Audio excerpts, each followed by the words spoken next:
Selamat datang kembali di channel Robusnet. Kali ini kita akan membahas tentang analisis regresi dengan menggunakan data interval dan data durasi.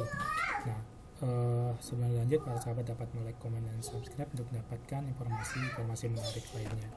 Nah, kali ini kita akan coba melihat datanya, data dari Stata ya yang sudah digunakan pada video sebelumnya. Misalkan kita untuk data model disebut juga dengan model GLM ya. Jadi data menggunakan data dari data kategori. Nah, ya seperti ini. Untuk model-model sebelumnya kita menggunakan logistik, kemudian binary logistik, ordinal logistik, multinomial logistik, regresi Poisson ya. Nah, misalkan kita mau melihat apakah ada kaitan antara yields ini adalah misalkan antara log ini adalah nilai lower GPA ya dengan upper GPA. Jadi nilai IPK mahasiswa ya, IPK mahasiswa paling rendah berapa, maksimum berapa. Jadi dia berupa interval, dipengaruhi oleh nilai matematika dan nilai sainsnya. Caranya tinggal model, kemudian kita pilih di sini limited dependent variable, kemudian pilih nanti interval regression. Nah, berarti lowernya adalah si lower GPA, ini uppernya ya upper GPA.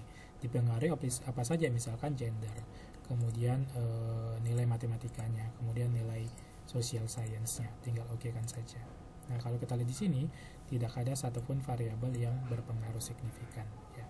Nah, seperti itu. Yang penting kalau dia misalkan nanti ini normalitasnya langsung nggak normal ya, karena bukan menggunakan model normal. Nah, kita bisa coba-coba misalkan modify tadi lower dan uppernya. Kita coba apa yang kira-kira yang berpengaruh terhadap IPK-nya. Misalkan nilai matnya saja gitu ya, nilai matnya saja dulu apakah berpengaruh atau tidak. Nah, ternyata kalau nilai matnya juga tidak berpengaruh. Jadi kita bisa mencoba-coba nanti modifikasi dari si kemampuan membaca misalnya apakah berpengaruh. Di sini lower dan uppernya.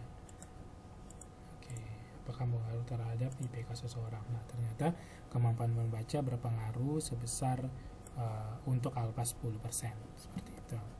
Nah, kemudian kalau misalkan kita melihat di sini ada variabel nanti berupa variabel durasi ya, variabel durasi, kita bisa menggunakan namanya regresi menggunakan yang durasi. Nah, ini ada regresi yang berupa durasi datanya. Jadi kalau variabel Y kita berupa durasi, misalkan 3 jam, 4 jam gitu ya. Nah, itu bisa menggunakan namanya duration regression ya. Jadi kalau dia berupa durasi, misalkan durasi mendapatkan yields ini misalkan dalam menit misalnya seperti itu, sementara ini variabel regressionnya itu misalkan akan mendapatkan sekian persen durasinya, dipengaruhi oleh misalkan suhunya dan batch-nya misalnya ya, tinggal diokekan saja. Nah, seperti ini. Jadi si durasi Weibull yang digunakan ini juga bisa digunakan untuk nanti survival analysis ya. Nah, dia akan mempengaruhi berapa lama dia mendapatkan si yields-nya ini ya. Nah, misalkan dia dalam satuan jam, 2,5 jam, 3,5 jam seperti itu. Jadi time-nya berpengaruh dan batch-nya berpengaruh. Demikian untuk regresi menggunakan data interval dan data durasi. Semoga bermanfaat. Sampai ketemu di video-video berikutnya. Terima kasih.